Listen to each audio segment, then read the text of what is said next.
بسم اللہ الرحمن الرحیم۔ السلام علیکم ناظرین۔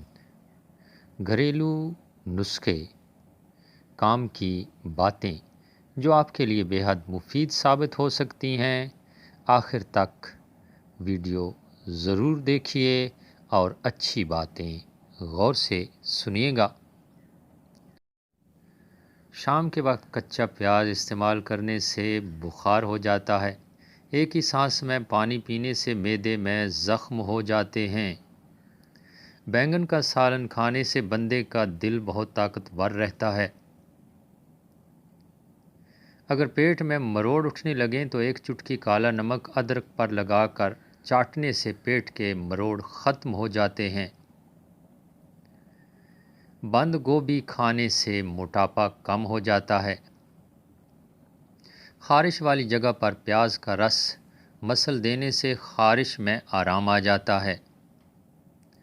چقندر کھانے سے بدن کو طاقت ملتی ہے۔ دھنیا دماغ اور دل کو طاقت پہنچاتا ہے۔ شلجم بدن کی کمزوریاں دور کرتا ہے اور خشک کھانسی میں بے حد مفید ہے۔ اگر عورت شہد ارگ گلاب میں ملا کر چہرے پر لگا لے تو رنگ دودھ جیسا گورا ہو جائے گا اور چہرہ جوان نظر آئے گا۔ پودینہ کھانے سے بھوک بڑھ جاتی ہے۔ دودھ گرم کر کے پینے سے ہڈیاں نہایت مضبوط ہو جاتی ہیں۔ سر میں درد ہو یا چکر آئیں تو سفید زیرہ منہ میں ڈال لو، درد ختم ہو جائے گا۔ جو عورتیں ہفتے میں موٹاپا ختم کرنا چاہتی ہیں وہ روزانہ املی کا شربت پی لیا کریں۔ صبح نہار منہ 2 گلاس پانی پینے سے انسان کا دماغ تیز ہو جاتا ہے۔ دودھ کی نسبت دہی جلدی ہضم ہوتا ہے۔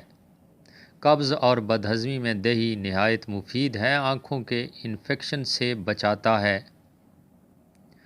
زیادہ ٹھنڈا پانی پینے والے انسان دل کی بیماریوں کا شکار ہو جاتے ہیں۔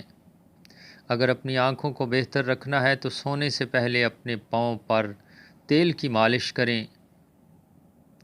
زیتون کا تیل سر پر لگانے سے بال گرنا بند ہو جاتے ہیں۔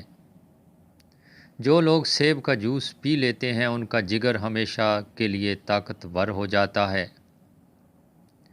جن عورتوں کو بچہ پیدا ہونے والا ہو انہیں اجوائن کا استعمال ہرگز نہیں کرنا چاہیے کیونکہ اس سے جگر میں سوزش کا مسئلہ بنتا ہے۔ بانجھ عورت کو نہار منہ ٹماٹر بار بار کھلاؤ، 3 ماہ کے اندر حمل ظاہر ہو جائے گا۔ قہوہ بنا کر پینے سے گلا ٹھیک ہو جاتا ہے۔ سونے سے قبل سر پر پانی ڈالو، دماغ تیز ہو جائے گا۔ صبح جب تمہاری آنکھ کھلے فوراً کھجور کھا لیا کرو، اس سے معدہ ٹھیک رہتا ہے۔ فالسے کا شربت پینے سے معدے کی تیزابیت ختم ہو جاتی ہے۔ شملہ مرچ دل کے لیے نہایت مفید اور یہ کیلوریز جلاتی ہے۔ بچوں کو بوتلیں، بسکٹ اور بازاری چیزیں کھلانے کے بعد شکوہ مت کریں کہ ہمارا بچہ بیمار ہو گیا ہے۔ اچھی باتیں صدقہ جاریہ کے طور پر شیئر ضرور کیجیے۔ ایک مفید ویڈیو کے ساتھ دوبارہ حاضر ہوتے ہیں۔ اللہ نگہبان۔